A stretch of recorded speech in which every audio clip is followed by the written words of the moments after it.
Welcome back to The Edge, live in your Bleacher Report app. I am your host, Micah Parsons, and this episode is sponsored by Nationwide. For your insurance and financial needs, Nationwide is on your side.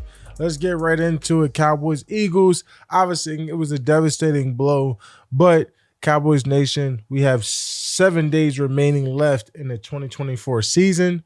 A lot of highs, a lot of lows. Obviously, not where we want to be, but we're going to use this season as motivation to move forward. And, you know, I've been seeing a lot of speculation. They didn't show y'all the full game interview of my, talking about, take away the scoreboard. And this is just for people, casual fans who just take anything and just run with it. It was breaking down football is made of big plays, right? If there's no big plays in the game, as we could see in Seattle, Chicago was 6-3. Last week, it was Rams, Cards, and it was like 13-6. So big plays are like explosive runs, explosive passes, and things like that. And also pick interceptions, fumbles, things like that. So when I said, when you're playing a good team like Philly is a playoff team. I think they're going to make a deep run into playoffs. When you're playing a team like Philly, you can't lose the explosive play battle. And when I say that is, you can't give up the huge plays like Devontae Smith getting a deep ball before the end of half that put him in, with 30 seconds left to put him in position to score. We can't give up a pick six. We can't give up, another deep bomb to Devontae Smith, a slant for, 40 yards. So and then we also didn't create no turnovers back. So, they had all these explosive plays. And when you're playing a team like Philly, they have to earn everything. They can't, if you're going to score, it got to be a 10, 15 play drive. If you're, and if you take three, you take that as a win. But you can't have 4-play drives, 3-play drives. You can't create turnovers. You can't turn the ball over because then you're giving their weapons that they have chances to be explosive. So it's only so much into the game plan where you're like, hey, if we're in this situation, we can do this. But eventually there's going to be a play call that goes into their favor, especially when you got a guy like Saquon Barkley. And then you got those two outside pieces. It really didn't matter. So it wasn't that I thought that the score would differentiate between us and them. I just say, like, when you just play a team that good, you can't afford to make those type of errors, give up those type of plays. It's very simple in the game of football. It's very simple. So the fact that, people want to take that and say it's CTE or delusional. No, you're delusional thinking that you can play a team like Philly and turn the ball over or give up explosive runs or passes. So when we didn't win the explosive, play battle, of course we're not going to win that game. Of course the outcome of that game is going to look like, you take those 3 deep passes, say had 2 explosive runs for 20 yards more, and the turnovers, that's 9 explosive plays. Of course the outcome of the game will look like that. So obviously it's not the best we've played in the last couple of weeks, but we're in a position where we have 1 game left and we're playing a playoff team, and it's going to be a good game. We won the last battle. We're going to be at home, and I'm looking forward to it. I want to end the season off with a bang, momentum going into next year because why not? They come into us, they come into our city, and it's going to be an electrifying game. I can't wait.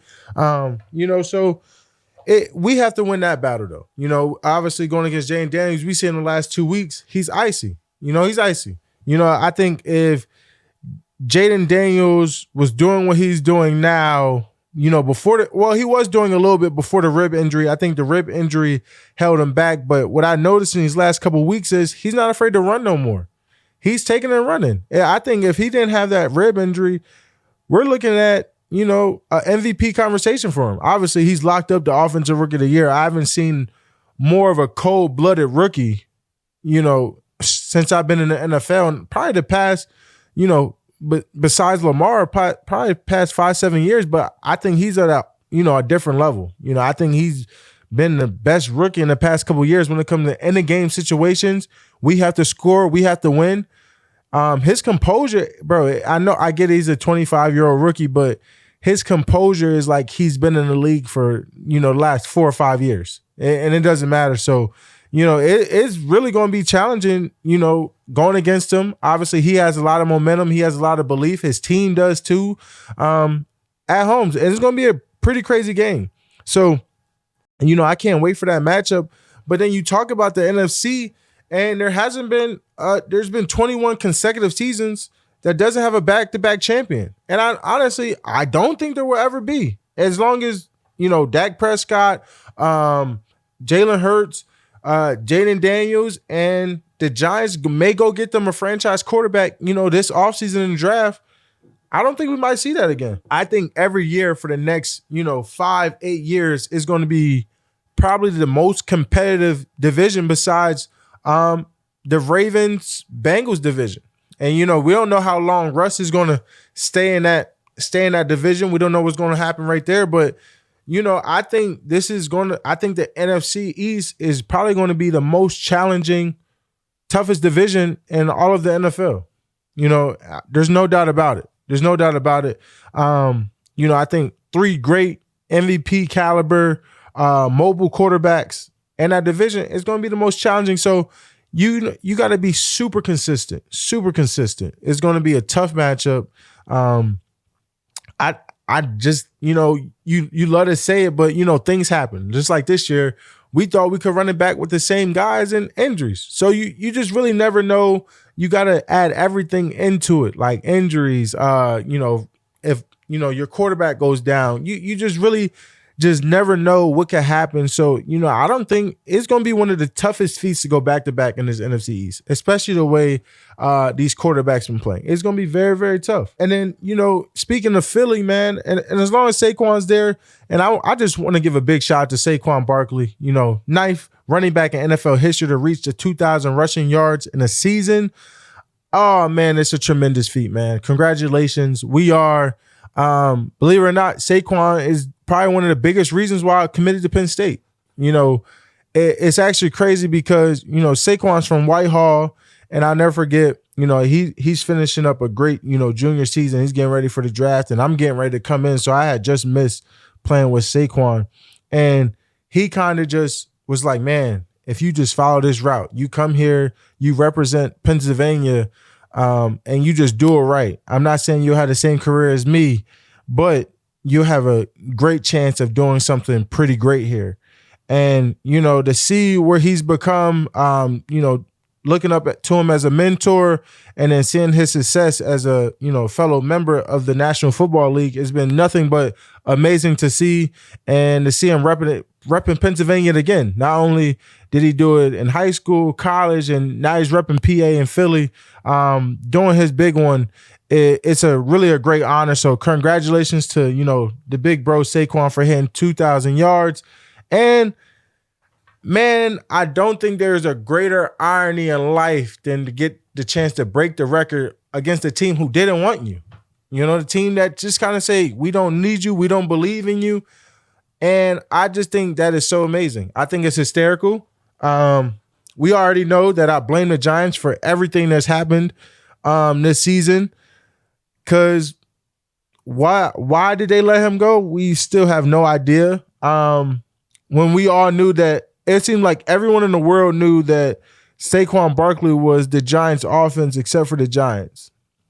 So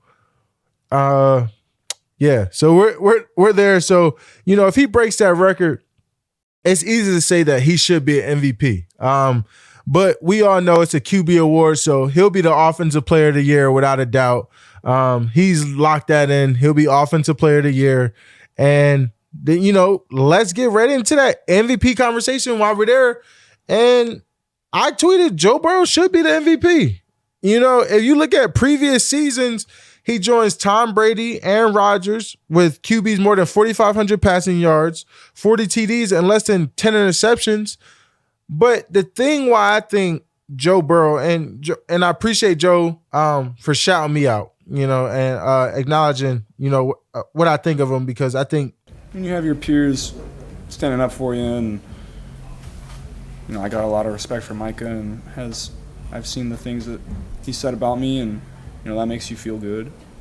I put a lot of work into this to go out and play well every Sunday, and when you have conversations with the opposing team and coaches, and you see comments like that, it's a good feeling. That's not why you do it, but in a season like this, it's those things they make you feel good, and so I appreciate those.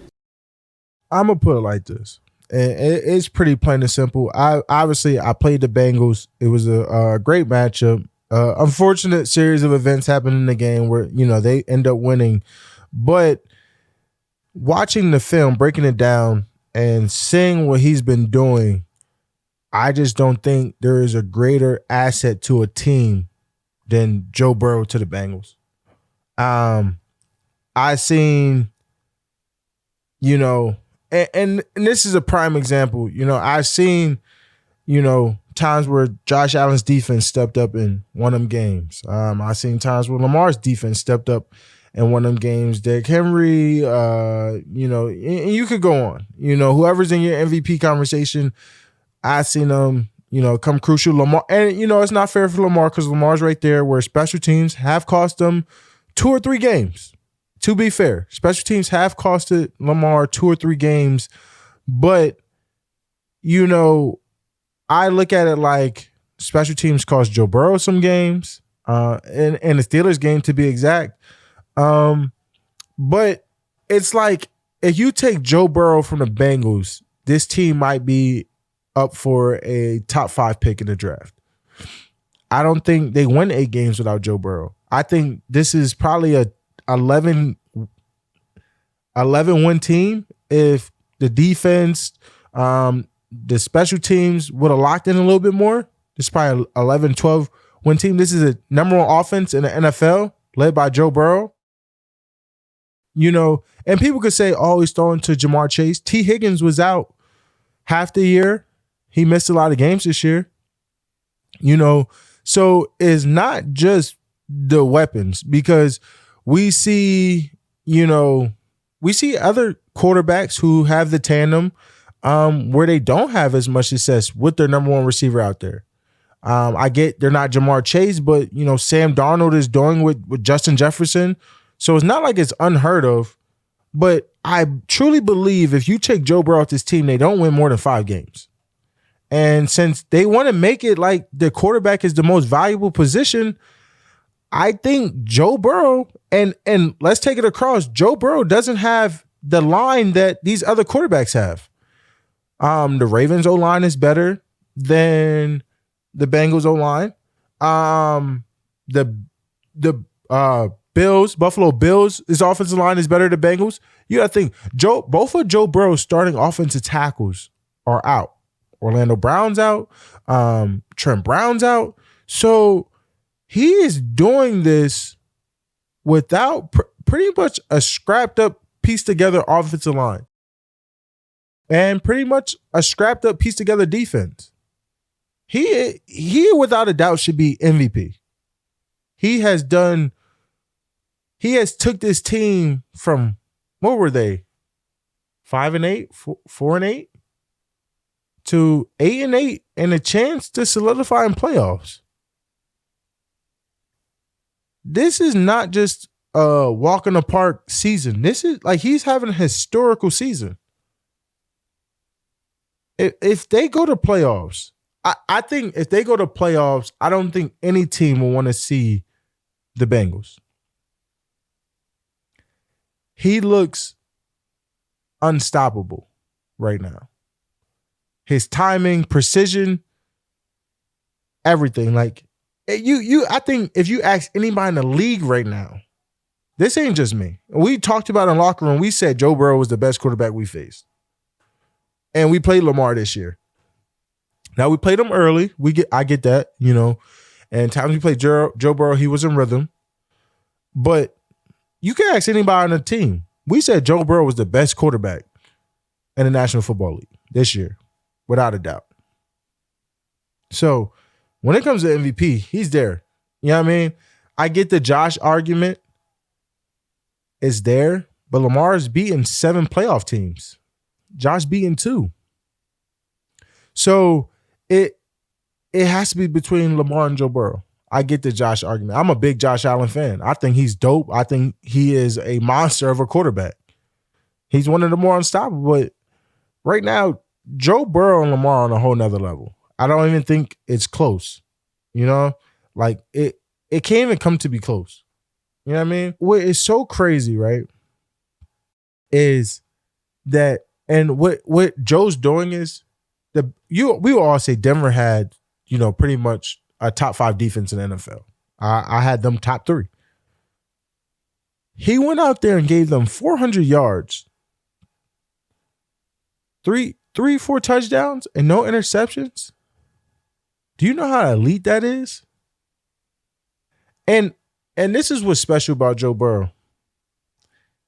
He literally gave y'all 2 game-winning drives in overtime.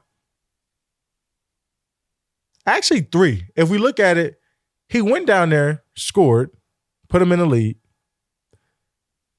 They tied, the Bengals defense allowed them to tie the game.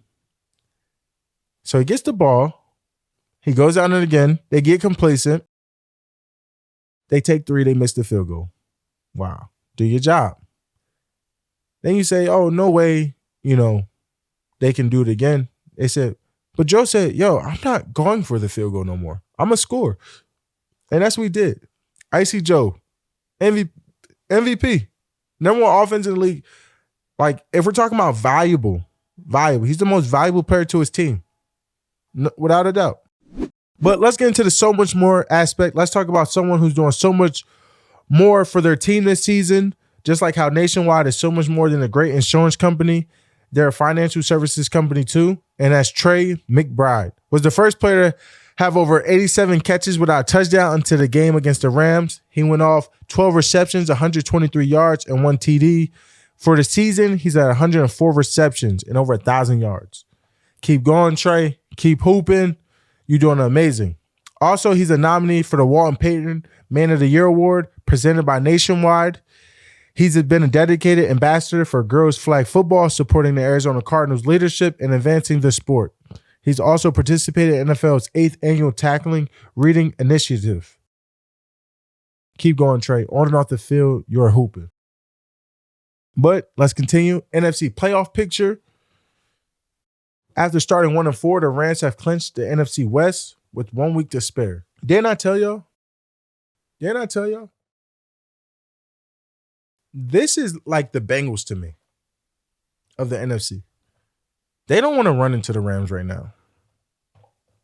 Sean McVay with Puka Nacua, Cooper Kupp, Corbin, Kyron Williams, he's dialing it up. Matthew Stafford's healthy. This is a scary team. This is a scary team offensively. And our defensive rookies are stepping up. Jared Verse is a menace. He's a menace. He is doing unbelievable things. That Fineski, that defensive line, they're holding together. And they lost players this week. It shows you how good of a coach McVay really is. Just spending some time with him in training camp, he's one of the most exceptional coaches I've ever been around of. Like, he's one of them coaches like, yo, you will want to play for him one day. Exceptional. He has one of the best minds in football, without a doubt. They don't want to see them. I think they are going to scare some teams when they line up. When this team's healthy, they're dangerous. They're dangerous. One of the most dangerous teams in football. You think about the Rams, and you think about their Super Bowl year, and they made trades. They just know how to click at the right time. That's the danger. Like, they have these rough patches or where they're finding themselves, their identity. Then they just start clicking. Football is all about clicking at the right time. That's how you make your runs. So the fact that they're making this run right now, teams should be scared. They're finding ways to win, and they're coming together. Puka's healthy. I mean, the team looks completely different when Puka Nacua is on the field. Truthfully, completely different. The number 1 seed in the NFC comes down to the final game of the regular season. Vikings versus Lions. Loser gets the 5th seed. This game is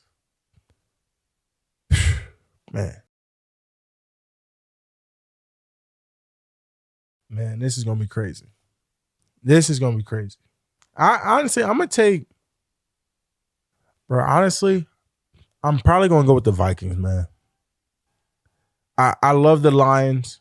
I'm all for the Lions with what they were becoming. I just think the injuries are too catastrophic that the Lions took. Too catastrophic. Losing Link McNeil, Aiden Hutchinson. They lost Carlton Davis. 3-4 linebackers. I get it. But defense wins championships. I understand how good that offense is.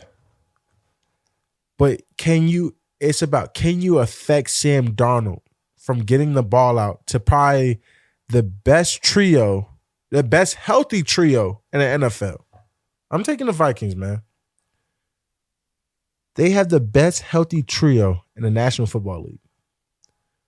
Justin Jefferson, Jordan Addison, TJ Hawkinson, and we cannot forget, and that's just receiving. We're not even talking about how good Aaron Jones is. I think they're going to be too much to overcome. And the Vikings have a top 3 defense in the NFL. It's going to be too much to overcome. And the Lions do have to finish tonight. They have to finish tonight. But heading into the final week, who are my top 5 teams in the NFC? Let's break it down. Can we pull up the playoff? Let's just do the playoff teams. I think at 5, I'm going to go with the Packers. I'm not even going to give it to the Packers right now. Nah, I can't give it to the Packers because I don't think they've beaten enough playoff teams. Like, I don't think the Packers scare me as much as at 5, I think I'm going to go with the Commanders. I'm going to go with the Commanders. Jayden Daniels, people should be scared to see Jayden Daniels in these playoffs. People should truly be scared of Jayden Daniels. The way he's finished these last 4 or 5 weeks, it's been truly amazing. At 4, I'm going to say the Rams. I told you this healthy offense behind Sean McVay is probably one of the most dangerous, lethal offenses in the NFL.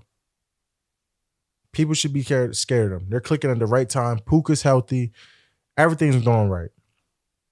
At 3, I'm going to take the Detroit Lions. As much as injuries as they took defensively, they are still a good team and they play together and they find ways to win games. And I'm never betting against a team that has Ben Johnson as the OC.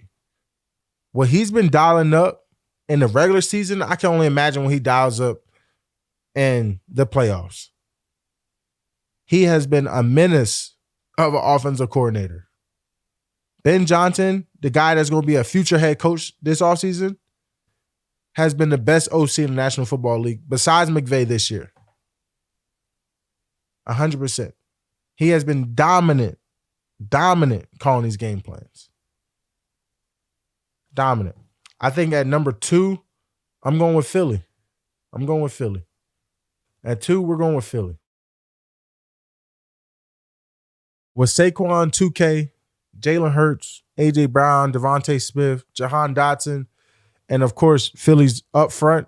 I mean, this is probably one of the most complete teams in football. Defensively, DeWayne DeJean, Quinyon Mitchell, Slay, Jalen Carter, Jordan Davis, Nolan Smith, the way they've been playing together and came together, they're one of the most dangerous teams in football. I give credit when it's due. No hating. And at number 1, I'm going with Minnesota. Minnesota has been a team that no one probably would have bet on to be in this spot right now. They're the team that no one probably bet on to be in the spot right now. I honestly say coming into the season when they said their rookie quarterback got hurt and Sam Darnold was going to be the starter, I did not think that they would be a 14-win team. And I apologize. Skull Nation, I apologize. I doubted y'all 100%. But I'm going to say like this. I believe that Sam Darnold got so much better because I believe he was actually coached in San Fran when he sat behind Purdy and he was with Shanahan. He actually got coached. I think the difference in a lot of these programs is when you have a great offensive coordinator, they actually coach you. I think that's the missing part about all these rookie quarterbacks. They're not being coached. They're not being taught the game of football.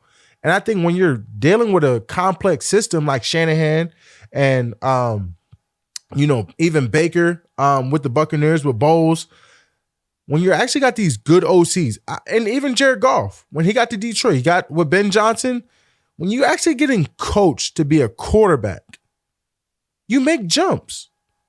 And what Sam Darnold is doing with his OC and Brian Flores is doing with that defense, like I said, they have one of the most dangerous, and I get Eagles. They have a dangerous trio as well with Dotson, AJ Brown, and Smith. But we can all say that Justin Jefferson, they've been 1-2. Him and Jamar Chase are best receivers in the league. In this playoff picture, obviously, my dog CeeDee Lamb, I think he's the greatest receiver out of anybody. But in this playoff picture, if two guys is in it, I'm taking that Minnesota offense right now. They have been clicking, and that defense has been unbelievable. Unbelievable. Defense been unbelievable. So my number one team has to be Minnesota. You know what I mean? So, and it's just like, no one predicted this. And then you say, where's Sam Darnold going to be after this year? I think he's going to be in Minnesota.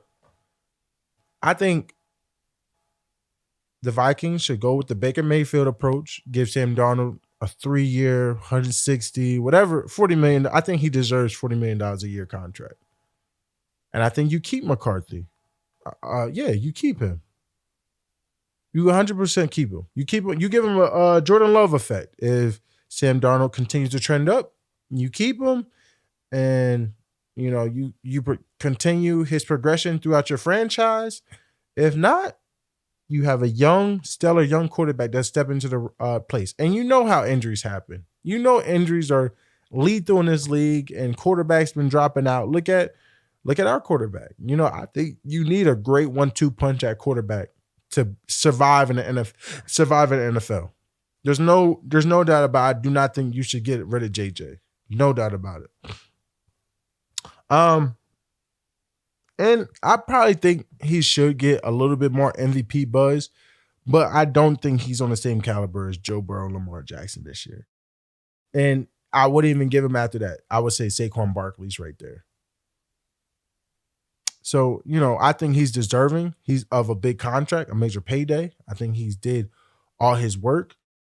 But some of these guys is just, light years ahead about what they did this year, 100%. And and it goes to show you, and I kind of hit on it about these OCs and actually being coached. But notice about, and I've told you guys this before, like situations, environments mean so much. Look, Sam Darnold and Baker Mayfield were both on the Panthers together. Like the environment and actually being coached and instill great game plans really matter. So when you say, you see why sometimes coaches get fired, but when you guys say, oh, this player sucks, this player's not doing, well, he's not being coached. I don't think that you have and I get, and this is not all cases. This is not all cases, but I truly don't believe that players can just drop like that, and they can have so much success up here and just skydive. I just think they're not being coached the right way. They're not being understood. And I get it's the pros, right? There's professionalism into it. There's a whole lot of aspects. But I think the biggest thing that I'm grateful for is that in my life, I had great coaches my first 4 years in the NFL. I had Dan Quinn. I had Mike Zimmerman. But, the person who truly taught me football was Coach Edwards. He's the linebacker coach right now.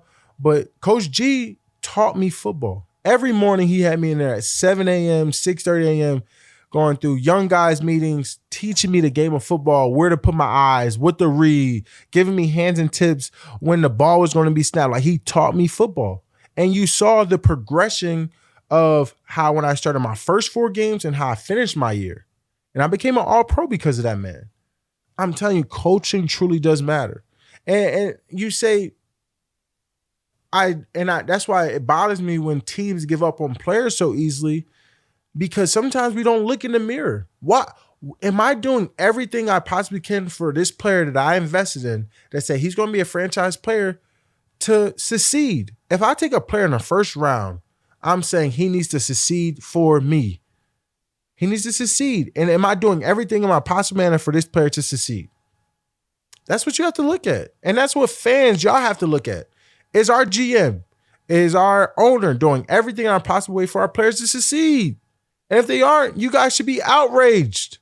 The fans should be outraged not by the production on the field, but you guys all see it. You should be outraged by what the owner and the coaches are allowing. You're only going to do as much as the coaches and everyone allows you. You know, I think when you're in the NFL, for the most part, everyone wants to win. Everyone wants to win. Everyone wants a Super Bowl.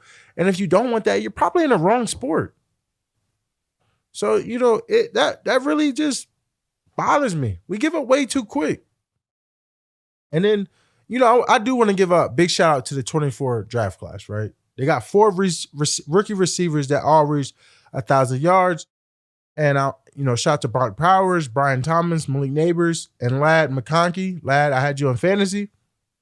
I appreciate you. But, you know, they had a great rookie class, but they need a little bit more to say they up there with 2021 draft class or that 2018 draft class. That 2018 draft class is still up there, one of the best. So is 2011. They still, you know, they got Drake May, Jayden Daniels, Bo Nix, Chop Robinson. They got a couple guys, but they're just not. I think the difference is when you look at, like, you know, I think Brock Bowers has a chance to be an All-Pro. But in my rookie class, we had 3 or 4 rookies that were first-team All-Pros. Rashawn Slater, myself, Jamar Chase, maybe Creed Humphrey. But, you know, eventually Penei Sewell was a first-team All-Pro. And, you know, there's so many other guys, Amon St. Brown. Our draft class, it's uncomparable, but, you know, shout out to those other guys.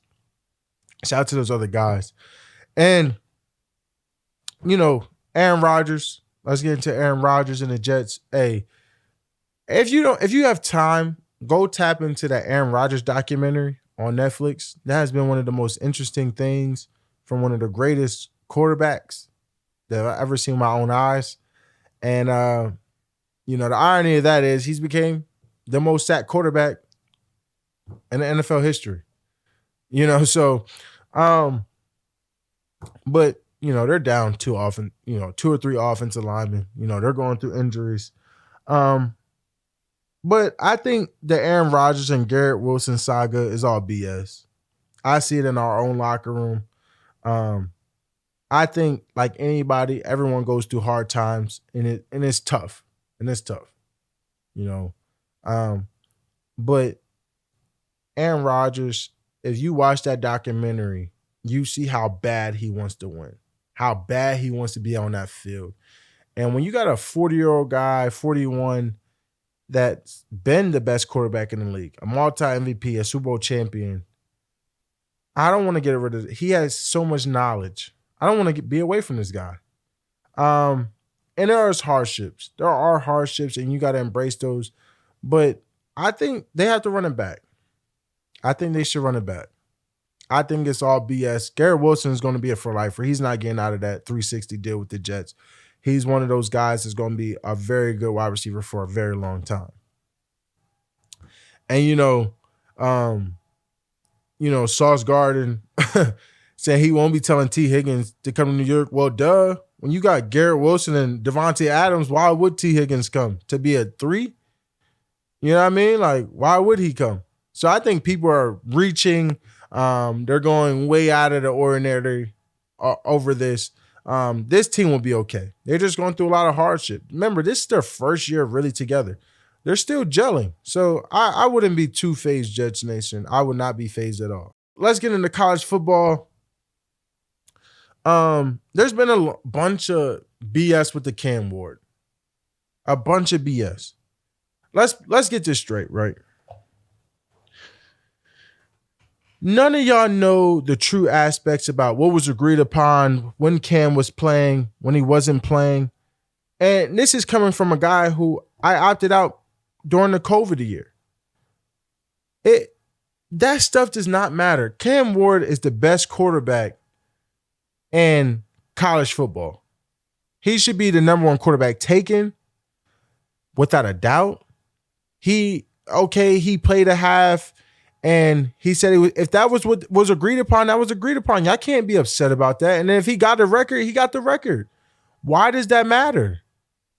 A bowl game, they were not. Let's be so real, y'all. They were not in the college football playoff. They were not. That game literally meant nothing. He was not playing for anything besides the piece of hardware where it might go up into his closet. You know what I mean? He's not playing for a Super Bowl. He was not playing for a Super Bowl. He was not playing for an NFC wildcard game. Give the kid a break. Like, y'all are reaching. He is the best quarterback in college football. He gave you a great first half. Y'all don't know what's agreed upon. Leave that man alone. Please leave that man alone. You know, and if I was his teammate and he told me prior what the outcome of how much time he was giving us, then I will understand. And even if he didn't, it's his right to protect himself. Because if a player would have blew out Cam Ward's knee, would y'all would have had that same attitude for how many other players opt out of all ball games? There's players that weren't even bowl games because they went to the transfer portal. If a player would have blew out his knee, would y'all have that same energy for him? Or if someone would have tore his shoulder off, would y'all have that same energy for him? Y'all need to put y'all shoes in his feet. He's going to be a top 5 pick in 4 months. 4 or 5 months. He's going to be a top 5 pick. Why would he risk it for half of football that's going to be collecting dust in 3 years? He's going to win a Rookie of the Year trophy most likely. Man, give that kid a break, man. Please. But playoff predictions, it's going to be interesting. You know, we didn't see a whole lot of film on that Georgia quarterback in that Georgia Tech game. But I think Georgia's defense and their run game is going to be too much for Notre Dame. I'm taking Georgia. I'm taking Penn State over Boise. I think Boise needs more than Ashton to beat Penn State. I don't know if they have that. It's going to be a great game. I can't wait to watch it, but I'm taking Penn State.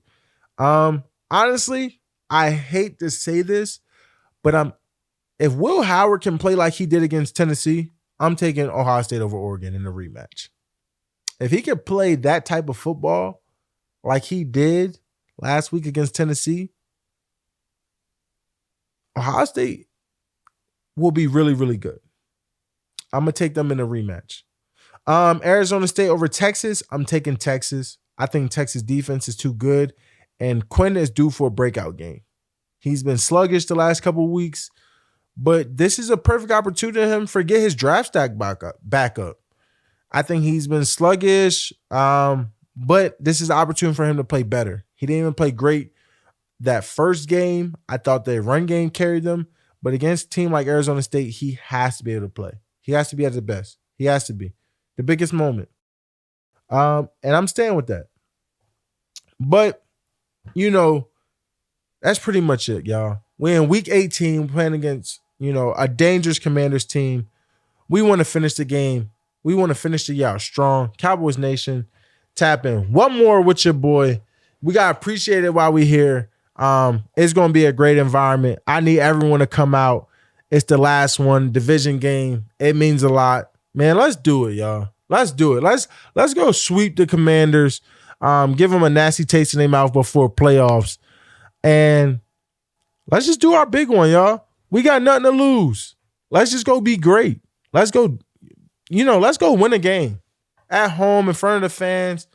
And let's just create some excitement. Let's give us some memory, some energy to go into next year. Let's do it. I hope everyone's thinking about their New Year's resolutions and what they want to be. I was talking about that today, man. I just want to be, a better father, better person every year. I just want to be that guy that just does everything right. Keep challenging myself and pushing myself personally, not just football or business, just personally. Just, that I think that's what's important. Fatherhood, life, friends, enjoying and having fun what you do in your life and career. I think at the end of the day, that's really all that matters. And let's take some final questions from the chat. If you create a bowl game, what would it be? What would the winners get? Eat and a mascot? I think if I could create a bowl game, it would be like, I don't know. I think if I think each player would get like a 90-inch flat screen TV, something like that. I think I would give out a pretty awesome award though. I don't know what I would call it. Yeah. Thoughts on LeBron saying Christmas Day was still the NBA's? LeBron's holding on. I think the NFL is the number one sport in America. It might be number one across seas, but in America, and even then, it's probably soccer. It will always be either football or football. Football or football. That's what it would be. Point blank period.